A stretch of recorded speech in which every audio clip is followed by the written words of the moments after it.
All right, and welcome back to another episode of Phrasing FM. As you can see, this episode is a little bit special. It now has video. It's a face reveal. I'm officially a YouTuber. If you are new to this channel, my name is Benjamin. I built a language learning application to learn many different languages. And so on this podcast, I just nerd out about languages, talk about my experience building them, and my experience building an app to learn them. And so today, what I want to do is just talk a little bit about the languages that I've been learning. So if you have not seen on this channel, I am doing a little bit of a challenge. Because I built an app to learn many different languages, I want to make sure that it works in all of the different languages it supports. So I ended up needing to learn a bunch of different languages. Oh no. And so I decided to make it a challenge. You know, how quickly can I learn 10, 15, 20 languages? That is an insane number. It would take 40 years, according to 50 years, 60 years, 70 for 20 languages. I calculated it for 10, and it was going to be 40 years. So for 20 languages, that would take 80 years. Can I do it faster than 80 years? Let's see. Let's see how much progress I can make in a couple of years if I'm studying a bunch of different languages. And so I decided to record my progress in these language logs. And so one came out recently. And these are super dry and boring with just a bunch of numbers. They're meant to be a store of record. So if in the future, if the challenge succeeds or fails, there's a long paper trail of exactly what happened as I was going through this and how everything is progressing. But today we're just going to talk in a more casual fashion about the languages that I'm learning, the priorities, because they recently shifted. It's almost August of 2026. And so we're more than halfway through the year. And I decided to change up my language priorities recently. For the last year, I have been, well, I guess before we get into the languages, I kind of have three tiers of learning languages. There's the main tier, the tier one. These are the languages that I'm really trying to make visible progress in. I want to improve my ability to communicate in these languages. They are ones that I am trying to really develop. They're my active languages that I'm learning. Then there is a second tier, and these are passive languages. These are languages that I am learning and I am making visible progress in. I'm definitely learning words. I'm definitely understanding more. I'm definitely noticing my progress, but I'm not really I don't have any aspirations to be able to speak them yet. In my head, I would have to finish one of my primary languages or swap them out and make one of my secondary languages, make it one of my primary languages. And so I sometimes call these like languages that I'm priming. They're ones that I'm making progress in and trying to learn to one day in the future be able to seriously focus on them and make serious progress. And I mean, one of the things that I have with these languages in mind is if I wanted to learn Spanish, it would be really easy for me because I've studied Italian, I've studied Portuguese, I speak French. It's not going to be a big ask to learn Spanish, but to learn Arabic, it's going to be a crazy challenge. And so if I just what's the level of Arabic that I need to study for 2 or 3 years to make Arabic as easy to finish learning as it would be to learn Spanish? So that's why I kind of see it as priming. Like I'm getting these languages ready. I'm demystifying these languages so that when I decide to study them seriously, then I can hit the ground running. And then I have just third tier languages. These are ones that I am basically just testing. I am making progress in them. I do want to learn them. I don't have any languages on here that I don't want to learn, although there are very few languages I don't want to learn. So that's not really a big qualifier. But I have a bunch on here that they're just kind of hanging out. I'm making progress in them. I'm learning words in them. I'm only doing like 2 or 3 or maybe 4 or 5 reviews a day. So it's very little work. But I do believe that seeing these languages for years and years and years, even if it's just at this very little level, will make them so much easier to learn in the future. Kind of the same theory as the second tier, where that's how many years, there are gradients to this. How many years do I have to make progress in a language before it starts to feel very easy? And then how many more years of just basic exposure do I need to have? I'm not sure if that's making any sense, but there are 3 tiers: ones that I'm actively studying, a second tier, one that I'm passively studying, and then a third tier, one that I'm just exposing myself to. And I think all of these are beneficial to different degrees.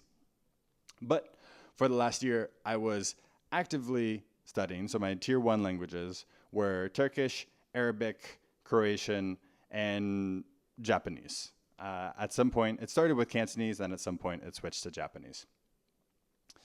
And this changed for the first time. I was making the most progress in Croatian, and I just decided to go full steam with Croatian. So I bumped that one up. That is now like number 1, my priority language. And I'm hoping to get to some level of fluency by the end of the year. I don't think it's not going to be any amazing levels of fluency, but I'm really trying to get to the point where I can speak that now. I think I have enough vocabulary, I'm understanding the grammar enough, and now it's just kind of activating it. And another language, or my other primary language now, is actually Greek. And so Greek is really cool because Greek is one of the languages that I have been priming for the last year. It was not one of my primary languages. I just did like a couple reviews a week in Greek over the past year. And now it's become one of my primary languages. And so that was a really cool experience for me because there was a bunch of validation there. When I decided I wanted to learn Greek, I just tapped on a button, said, let's go, and I hit the ground running. I already knew the basic conjugations. I already could read and write it fine. I already knew a bunch of different words. I already recognized a bunch of different forms. And as soon as I bumped up the reviews, I just started making connections that I didn't make before. And that's actually really cool because I could make these connections very quickly because I know all of these words, all of these sentences I've seen, these are all loaded in my head. And once you start to see them a lot, the patterns just jump out. Where if I had started to learn Greek from scratch, it would have felt like this big uphill battle for at least a little while, where this was really like day 1. I think I started to recognize different forms across different words and words like constructions, how they're all formed. So that was a really cool experience with Greek. Those are my 2 main primary languages now. I've moved Turkish and Arabic and Japanese down into languages that I'm priming. Although I think the level that I've been doing reviews was always kind of priming them. I don't think I was doing enough reviews. If you listen to the language log, I was spending less than an hour a day, like closer to 30 minutes most days studying languages. And with this many languages, it just wasn't enough reviews to really be making progress, especially in languages like Arabic and Japanese. And while I am making progress in them, it's not at the scale that I'm studying Croatian now. And so Turkish and Arabic, I kind of kept the reviews the same. I'm doing the same amount that I've been doing the last year, and now I'm just considering it priming them. And Japanese, I actually doubled the amount of reviews I did. So I'm spending like a little over an hour a day now studying, so there's more time, so I can do more reviews. And I'm actually doing the same amount of reviews in Greek and Japanese, but I consider Greek to be a language that I am focusing on and Japanese a language that I'm priming. It's just Japanese is so much more difficult of a language that I'm going to need a whole lot more exposure to it for comparable results. So if I'm doing the same amount of reviews in both of them, I'm just going to make more progress in Greek. It's just a more familiar language. There's less to learn. So those are kind of my language priorities and how they break down. My goals for the rest of the year. So if you saw my episode on breaking down levels of fluency, there are 5 levels that 5 different kinds of fluency that I talk about. There's at the bottom, this disjointed fluency. And there are some people who live in a country for years, never learn the language, but they can communicate in it. They can't even make full sentences, but they just know enough keywords that they can have a conversation, they can get by in daily life, they can do what they need to do. I remember I was in Myanmar, and there was somebody who was able to speak Thai with the wait staff, with the hotel staff, and he didn't really have a problem with it. I don't think he ever made a sentence. It was just like, oh, spicy. Noodles? Yes. Okay. Meat? No meat. Okay. Tofu? No tofu? No problem. Just this. Very spicy. And, that kind of level of conversation. And he was able to do that everywhere he went. It was never these grammatically correct sentences, but he was able to communicate. I was very impressed by it. And, so, that's a true level of fluency in my mind. And so I call that disjointed fluency. That's the lowest one. Then there's rudimentary fluency. This would be what some people call conversational fluency, but I really don't like the term conversational fluency because it kind of describes, if fluency is about having conversations. So it's kind of just like saying fluency. And again, fluency means very little in this day and age.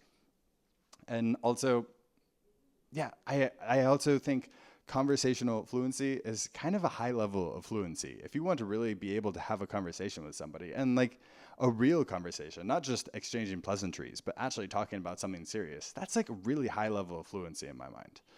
Because you have to know niche topics. And so I've never really liked that term. So rudimentary fluency is the second one. This is what some people call conversational fluency. Then there's functional fluency. This is like the sweet spot, the middle ground. This is what most people think of. Well, this is what most language learners are aiming for or talking about when they say that they're fluent. You can communicate about anything you want. Doesn't necessarily mean that it's going to be comfortable for all parties involved. It might be difficult for you. It might be awkward for the native that you're speaking with, or there might be some challenges with it, but it's not effortless. And that would be the next tier of fluency, which would just be effortless fluency, where this is just another language that you speak. And, maybe you have a little bit of an accent, maybe you don't, but you don't have to think about it. You don't have to try. Everything just comes naturally. This is like top tier level fluency, basically. However, there's of course one more tier of fluency, and that is beyond fluency. Because when it comes to language learning, you're never done. There's always more you can learn. You can be done enough for you, but there's always more to learn. There's, poetry, there's academics, there's literature, there's science, there's technical vocabulary, or whatever your field is that you do, maybe becoming expert in that. There's so much more that you can go that's just beyond fluency. And so there's a whole other tier that is just beyond fluency. So those are my 5 tiers. There's disjointed, rudimentary, functional, effortless, and then beyond. And so I want to get to a rudimentary level in Greek and Croatian. Kind of my goal for Greek is probably just a rudimentary level of fluency.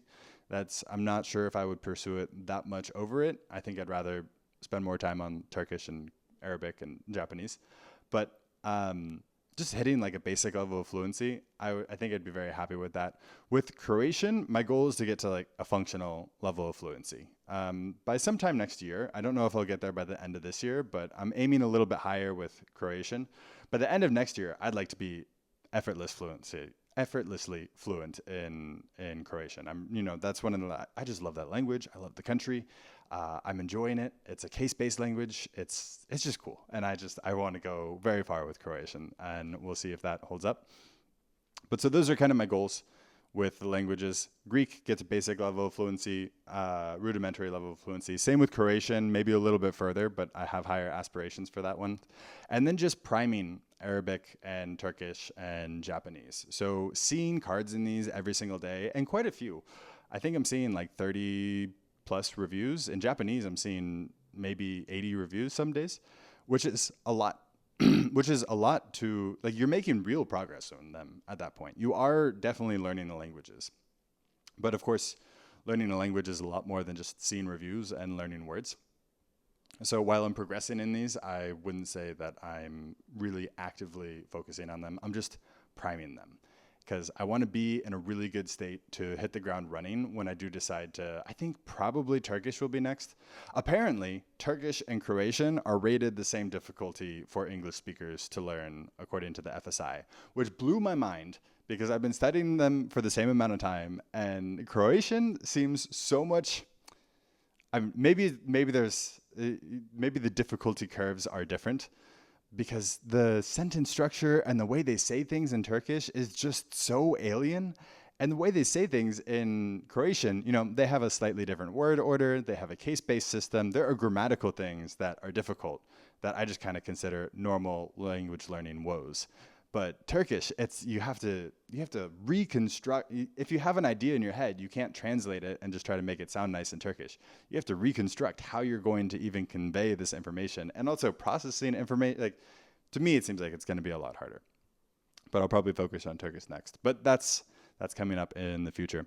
And then, I have all of these other languages that I'm testing with phrasing. I'm studying over 20 languages at the moment.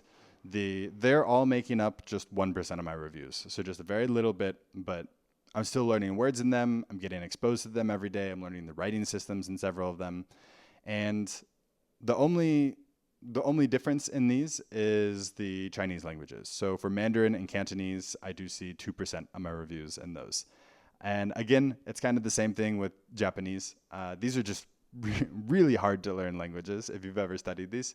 And so while I just need more reviews in those languages to make the same amount of progress as the other ones.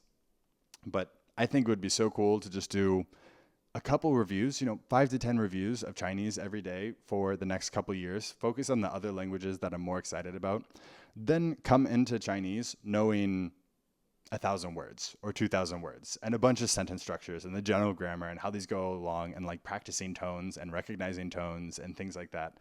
Like I'm very excited for a couple years from now when I do decide to get serious about Chinese, just the experience that will be versus trying to learn it cold turkey, so to say. So those are all my language priorities, kind of in a more digestible format, kind of how I think about fluency, what I'm aiming for, get Greek to rudimentary level of fluency, get Croatian to at least a rudimentary level of fluency. I don't know if I'll be able to get both of them there, but it would be really cool if I got Croatian to like a functional level of fluency, but I don't think that's possible in the next couple months. And then just prime the rest of my languages, or prime 3 other languages, Arabic, Turkish, and Japanese, just make progress in those. And good progress too. I don't want to diminish the amount of progress you can make in languages. If you're doing 50 reviews a day in these languages, you can learn a lot of words. And with phrasing, with all the explanations and the phrases and the long, complex native sentences, you're getting exposed to real life conversation and real life sentence construction and real life phrases that you're going to use and idioms and so much more. So making a bunch of progress in those, and then the rest, just keeping it up, seeing them, and one day, I'm excited in the future to really, really tackle those languages. Anyways, thank you so much for listening. Thank you for watching my first video podcast, my first video as an official influencer. If you've tried studying multiple languages, please let me know down in the comments below. Let me know what you think about this priming strategy. Have you ever done this? Have you ever exposed yourself to a little bit of a language for several years before deciding to start taking it seriously?